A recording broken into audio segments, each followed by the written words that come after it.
In 2025, Canada has undertaken sweeping changes to its travel and immigration policies in response to mounting global concerns about health risks, border security, and documentation integrity. These policy revisions significantly affect travelers and immigrants from a number of Asian countries, marking a decisive shift in Canada's approach to immigration control, international student management, and visa issuance. A major update includes enhanced scrutiny of visa applications from countries deemed high risk, those with elevated instances of visa abuse or asylum claims. This has already led to a 61% increase in visa refusals from certain countries and an 18% reduction in asylum claims by individuals who entered Canada on temporary visas. The Canadian government has also strengthened its border control framework, granting immigration officers expanded authority to cancel electronic travel authorizations, ETAs, and temporary resident visas, TRVs, when there's a change in the traveler's circumstances or reasonable doubt about their intention to leave Canada upon visa expiration.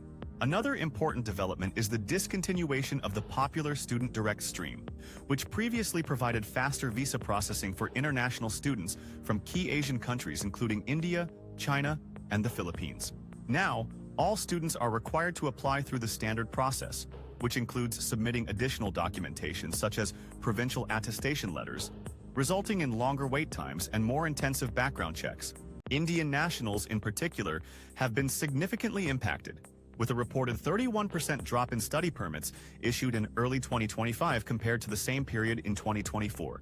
The political tension between Canada and India has further fueled challenges, with Indian applicants facing stricter reviews and added financial scrutiny.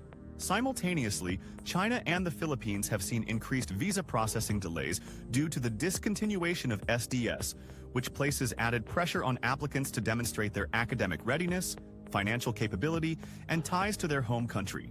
In addition to tightening visa issuance, Canada has revised its immigration targets, bringing the number of new permanent residents down to $395,000 in 2025 from $485,000 in 2024, and has announced a 30,000 reduction in temporary resident admissions, aiming to host only about 300,000 temporary residents this year.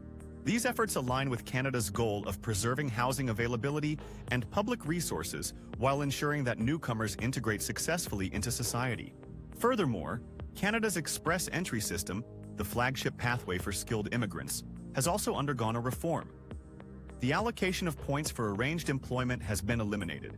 This controversial change is designed to deter fraudulent job offers and create a more equitable system for applicants who may not have pre-arranged work in Canada, but are otherwise highly qualified. In light of these developments, individuals from several Asian countries, especially those identified as high risk, are strongly encouraged to prepare their documentation thoroughly and ensure full compliance with new requirements.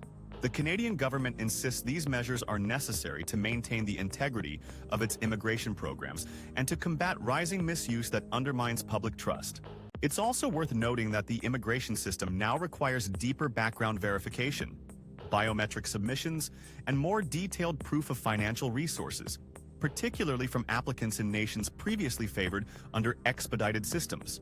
Travelers, students, and skilled workers from Asia should expect a more meticulous and possibly lengthier application experience, emphasizing the need for legal compliance and transparency throughout the process.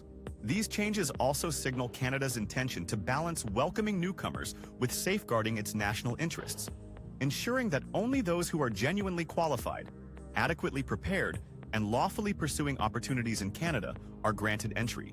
For many, especially students from Asia who once saw Canada as one of the most accessible and welcoming destinations, these new rules present additional hurdles but also clearer expectations.